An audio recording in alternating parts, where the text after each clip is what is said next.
evening. This is All India Radio, Kohima. I'm Katholena with the evening news. The headlines. Prime Minister Narendra Modi says agricultural reforms will empower farmers, unshackle them and give new rights and opportunities. COVID recovery rate in the country stands at 93.68%.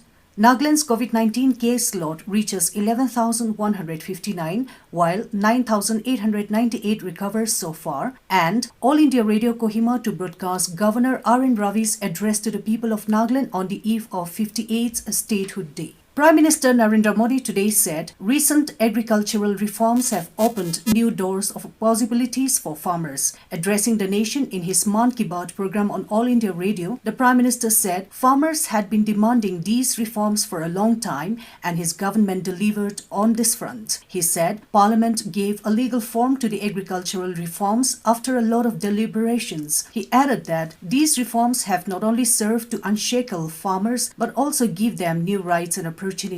He recounted how reforms helped Jitendra Boiji, a farmer from Dhule district of Maharashtra, in receiving his outstanding payments for selling corn. The Prime Minister said right knowledge, which is free from misconceptions and rumors, can act as a force multiplier for every individual. He also lauded Muhammad Aslam, living in Baran district of Rajasthan, for raising awareness among farmers. Modi stated that there is true aliveness where there is awareness. He also praised Virendra Yadav of Haryana's Kaithal district, who returned from Australia 2 years back and is working to provide a solution to the stubble burning issue. Modi requested the youth to visit villages in their vicinity and talk to the farmers and make them aware of the innovations in farming and the recent agricultural reforms. With 41,810 new infections, country's total COVID-19 cases reached 93,92,920. Health Ministry said in the last 24 hours, 496 new deaths were reported. With this, the total death toll has gone up to 1,36,696. Total active cases in the country is now at 4,53,956. In the last 24 hours, 42,298 people were discharged. With this, total discharge cases are now at 88,02,267. The recovery rate is at 93.68%.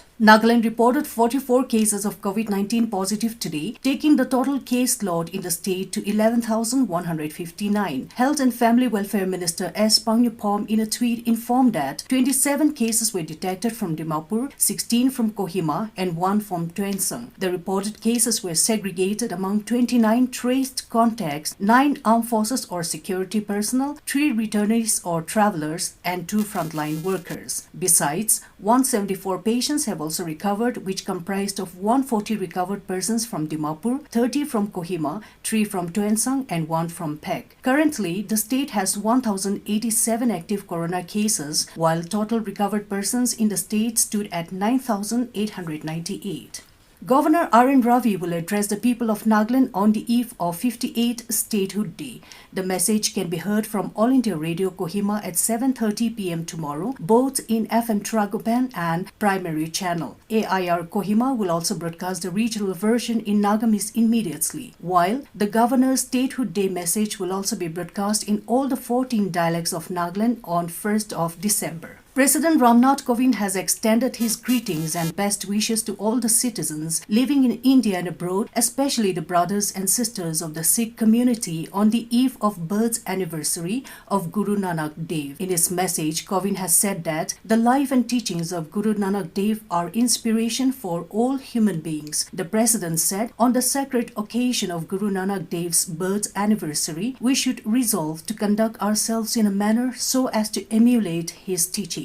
You are listening to the news from All India Radio, Kohima.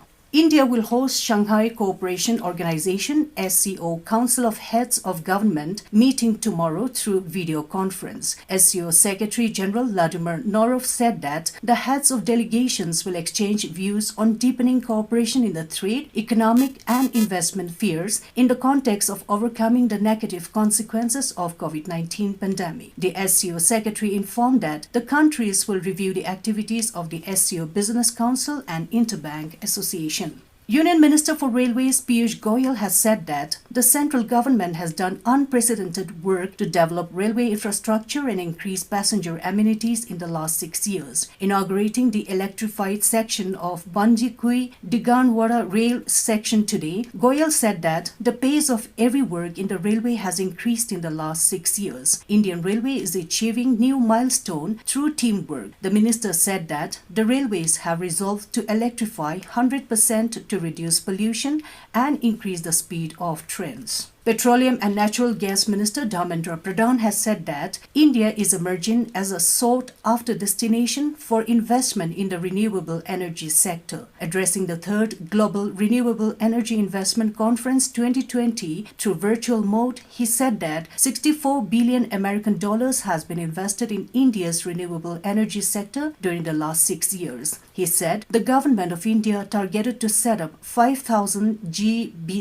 CBG plants in the country with an investment of $20 billion, even as 1,500 CBG plants have already become operational. Underlining the importance of biofuel in maintaining the balance between environment and economy, Pradhan said a target has been fixed to increase the ethanol mix in petrol to 20% by 2030. He added that 12 2G ethanol biorefineries are also being set up in 11 states. He said that the oil and gas PSUs have taken up the mission to solarize about 50% of their fuel stations in the next 5 years. Employees Provident Fund Organization EPFO has extended the time limit for pensioners up to 28 February next year for submission of Jivan Praman Patra JPP. Around 35 lakh pensioners with EPFO will benefit from this. This has been done in view of the ongoing COVID-19 pandemic and the vulnerability of elderly population to coronavirus. Presently, a pensioner can submit Jivan Praman Patra anytime during the year up to 30th November, which is valid for a period of 1 year from the date of issue. All such pensioners can now submit life certificates till 28 February next year. Multiple modes of submission of JPP including 3.65 lakh common service centers, branches of pension disbursing banks, 1.36 lakh post offices, postal network of 1.90 lakh postmen and Gramin Dak Sevaks under the Department of Post can be availed by pensioners. During this extended period, pensions will not be stopped in respect of 35 lakh pensioners who could not submit JPP during November. Prime Minister Narendra Modi will visit his parliamentary constituency Varanasi tomorrow and take part in the world-famous Dev Deepawali festival. This is his first visit to Kashi after outbreak of corona pandemic and a gap of around 9 months. During his one-day tour, Prime Minister will take part in many functions.